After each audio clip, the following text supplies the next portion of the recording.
आपको पिताजी है, पूरे घर को अपनी किलकारी से गुलजार करने वाला एक नन्हा मेहमान हमारे घर आया है। परंतु आपका वंश शिखानी कैसे बातें करती हो तुम? हमें वंश डालने वाला नहीं, अपितु मोक्ष मार्ग पर चलने वाले जीव की चाह है। और हमारी है बेटी, हमारी भावनाओं के अनुसार मोक्ष मार्ग पर चल हमें गौरवान्वित करेगी। आपकी इतनी निर्मल भावना को जानकर मेरा तो हृदय पुलकित हो उठा है। मैं भी बचपन से ही हमारी यह बेटी में जिन तरह के संस्कारों को रोकट करूंगी।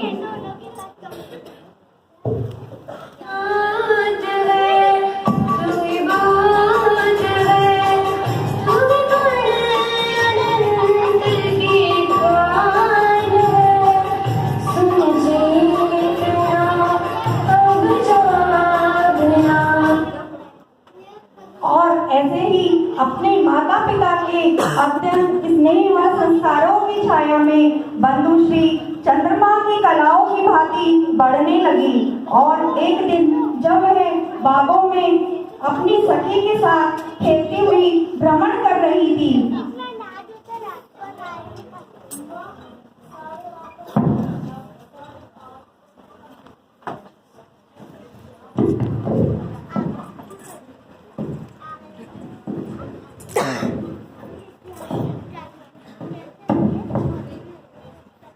सखी बंधुश्री, यह क्रीड़ा हंसी मजाक तो चलता ही रहेगा, परंतु तुमने अपने जीवन साथी के बारे में कुछ विचार किया है या नहीं? अरे सखी, तुम्हें ये क्या हो गया है? जीवन साथी? अरे जीवन साथी का चयन तुम्हारे माता पिता करते हैं, और जो इस अधिकार को उनसे छीन लेता है वो तो अधम से भी अधम होता है। परंतु सखी, हमें भी तो अपने जीवन साथी चुनने का अधिकार है। कोई हम पर अपने निर्णय थोपे, यह तो ठीक नहीं है ना? माता पिता का निर्णय तो सुख को लाता है, और तुम उसे थोपना कह रही हो? जगत में कोई भी माता पिता अपनी बेटियों का हित नहीं चाहते हैं, तभी तो विवाह संबंध के पूर्व सगे संबंधियों और अन्य परिस्थितियों को देखकर वर का चयन किया जाता है और अपनी बेटियों को सुखमय जीवन देने का प्रयत्न किया जाता है। बंधुश्री, तुम्हारी सोच धन्य है। तुम्हारे संस्कार और तुम्हारे लालन पालन करने वाले माता पिता भी धन्य हैं। बंधुश्री धार्मिक, संस्कारी, शीलवती और स्वाभिमानी तो थी ही, साथ ही रूप सौंदर्य में भी अद्वितीय थी। परंतु यही रूप सौंदर्य एक दिन के लिए शत्रु बन गया।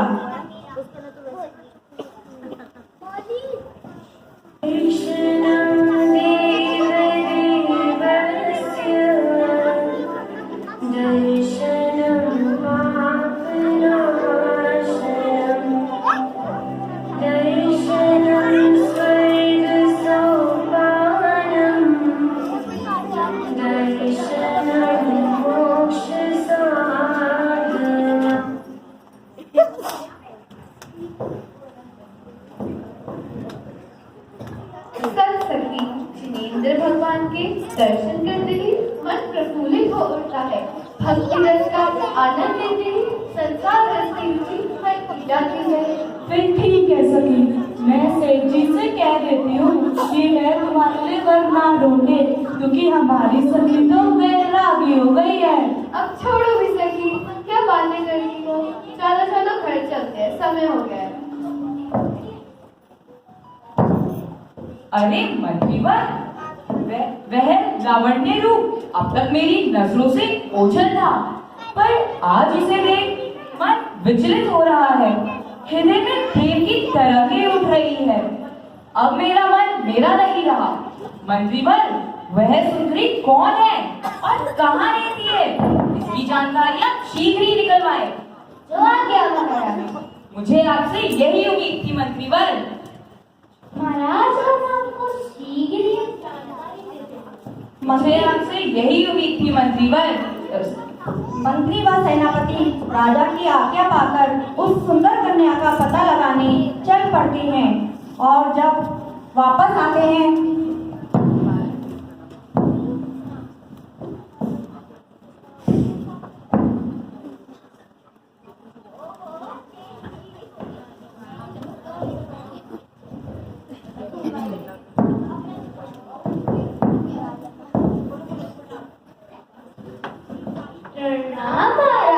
अरे आइए आइए, क्या खबर लाए हैं, बोलिए। महाराज, मार्ग में तो गुणपाल सिंह की पुत्री बंधुश्री हमसे टकराई थी, परंतु महाराज उनका परिवार तो बहुत ही धार्मिक है और उन्हीं धार्मिक संस्कारों से उनकी पुत्री बंधुश्री भी अत्यंत धार्मिक प्रवृत्ति की है। महाराज, बंधुश्री तो जैन धर्म की अनुयायी है, परंतु आप तो जैन धर्म के विरोधी हैं। मुझे यह मिलन संभव नहीं लग रहा है। बंधुश्री यह प्रस्ताव कभी स्वीकार नहीं करेगी। यह आप कैसी बातें कर रहे हैं मंत्रीवर? बंधुश्री हमारे हृदय पर राज करेगी एवं पूरे राज्य पर भी राज करेगी बंधुश्री। अब हमारा एक पल भी उसके बिना रहना असंभव है, तो इसलिए आप अभी जाइए, बस एक गुणपाल को हमारा प्रस्ताव के सामने हमारा प्रस्ताव रखिए। परंतु महाराज, सेठ जी के पास भी तो पता है, उनके पास क्या कमी है? पर राजघराने के वैभव के सामने तो तुच्छ है ना। तो आप अभी जाइए, बस एक गुणपाल को हमारा आदेश दीजिए। तो आज्ञा महाराज, आप कनेक भी चिंता न करिए, आपकी आज्ञा मेरे लिए सर्वोपरि है। महाराज, बंधुश्री विवाह के बंधन में आपसे जरूर बंधेगी। राज आज्ञा का अनुसरण कर मंत्री व सेनापति सेठ जी से मिलने चल पड़ते हैं।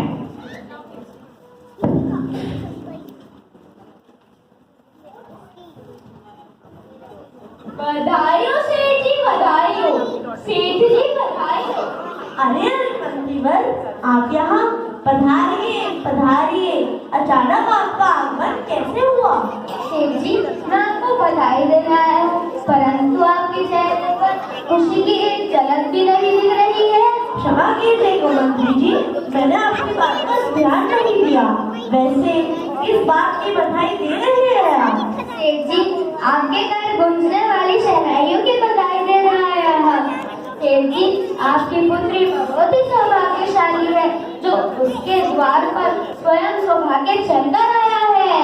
पहेलियाँ मत बुझाइए मंत्री जी, साफ साफ बताइए। सेठ जी, महाराज विशंबर आपकी पुत्री बंधुश्री से विवाह करना चाहते हैं। वो महाराज विशंबर, परंतु वो तो जैन धर्म का विरोधी है और मेरी कन्या तो जैन धर्म की श्रद्धालु है। वो उस विधर्मी के साथ विवाह कैसे करेगी? लक्ष्मी यदि दरवाजे पर खटखटाए तो कभी भी मुंह नहीं फेरना चाहिए। सेठ जी, आप जल्दी तैयारी शुरू कर दीजिए। धन तो जीव का सच्चा साथी है। नहीं नहीं, यह विवाह नहीं हो सकता, कभी नहीं। सेठ जी, आप इसे सहज स्वीकार कर लीजिए, वरना आपको दंड भी भुगतना पड़ सकता है। जो बात बात पर तलवार निकाल कर बात करे वे वीर नहीं कायर होते हैं मंत्रीवर, और ऐसे कायरों और विधर्मी के साथ मैं अपनी कन्या को अर्पित नहीं कर सकता। सेठ जी, आप इसमें स्वयं विचार कर लीजिए, तभी आपकी पुत्री के लोग आपको जेल में जाना पड़ जाए। कैसे ब्याह करूं तुमकी अरे विधर्मी राजा से, कैसे इसके भव बिगाड़ूं रज्जू तो अच्छी उससे। हाय हाय अगवा विपत्ति जीवन भर कैसे आई, राजपाट का करती बेटी का जीवन हो दुखदाई। पत्नी पुत्री से भी पूछो। धनश्री, ओ धनश्री, सुनती हो? आई स्वामी आई, क्या बात है, बड़े प्रसन्न दिख रहे हो। बात ही ऐसी है, आज मेरी पुत्री के महापुण्य का उदय आया है। अच्छा, ऐसी कौन सी बात है? ऐसा जिक्र पर जैन धर्म मिला है, इससे भी अधिक पुण्य कौन सा है? तुम सुनोगी तो प्रसन्नता से नाच उठोगी। अरे बताइए ना स्वामी, इंतजार मत कराइए। राजा विशंबर का संदेश आया है, वे हमारी पुत्री के साथ विवाह करना चाहते हैं। हमारी बेटी देश की पटरानी बनेगी, राज दरबार में हमारा भी मान सम्मान होगा, अतः हमें शीघ्र ही बंधुश्री के विवाह की तैयारियां करनी चाहिए। हे भगवान, यह क्या समाचार सुना रहे हो? वो भी इतनी प्रसन्नता से। हे स्वामी, आपको क्या हुआ?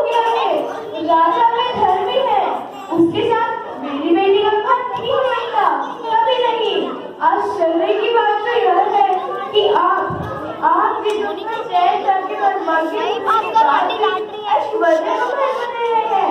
ऐश्वर्य होना कोई बड़ापन होना नहीं है, परंतु सत्य दिगंबर जैन धर्म को धारण करने से ही मनुष्य बड़ा माना जाता है।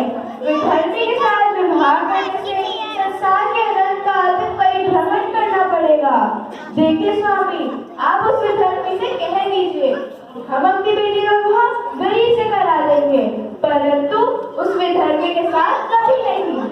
चक्रवर्ती की समस्या इतना सही हो, कातुरी सब गिनत है, समर्थ दृष्टि लो। हे देवी, ये तो मात्र तुम्हारी परीक्षा थी। मैं भी उस विधर्मी के साथ बंधुश्री का विवाह नहीं करना चाहता। मुझे आपके विचार जानकर अत्यंत प्रसन्नता हुई। अब हमें बंधुश्री की भी परीक्षा कर लेनी चाहिए। मैं तो डर ही गई थी। हाँ, मुझसे अभी बुलाती हूँ। बंधुश्री, ओ बेटी बंधुश्री, इधर आओ तो, पिताजी बुला रहे हैं। जी माता जी, जी पिताजी, प्रणाम। आपने याद किया? बेटी, तुम सौभाग्यशाली हो। तुम्हारे लिए यहाँ के राजा विशंबर का रिश्ता आया है। बेटी, तुम पुण्यवान हो। विवाह के बाद तुम इस देश की पटरानी बनोगी। सारा देश हमारा भी सम्मान करेगा। हम तो सौभाग्यशाली हैं जो तुम्हारे जैसी पुत्री हमें प्राप्त हुई। पिताजी, वह तो राजा विशंबर है ना, जिसका हृदय जैन धर्म के प्रति घृणा से भरा हुआ है। परंतु बेटा, वह राजा है, तुम्हारा जीवन सुखमय हो जाएगा। पिताजी, मुझे समझ नहीं आ रहा, क्या आप वही गुणपाल सेठ हैं जिसने अपनी बेटी में धर्म के संस्कारों का बीजारोपण किया था? पिताजी, क्षमा करना, परंतु आज आपको ये क्या हो गया है? माना कि संसार में हर माता अपनी संतान को सुखी देखना चाहती है, पर सुख उस राजमहल में नहीं, वर्ण चिरवाणी माँ के गोद में है। और आप मुझसे उस राजा का विवाह करवाकर आपने इसे चिरवाणी माँ का आंचल भी छीन लेना चाहते हैं? और क्या क्या कहा आपने कि मेरा भाग्य खुल गया है? नहीं नहीं,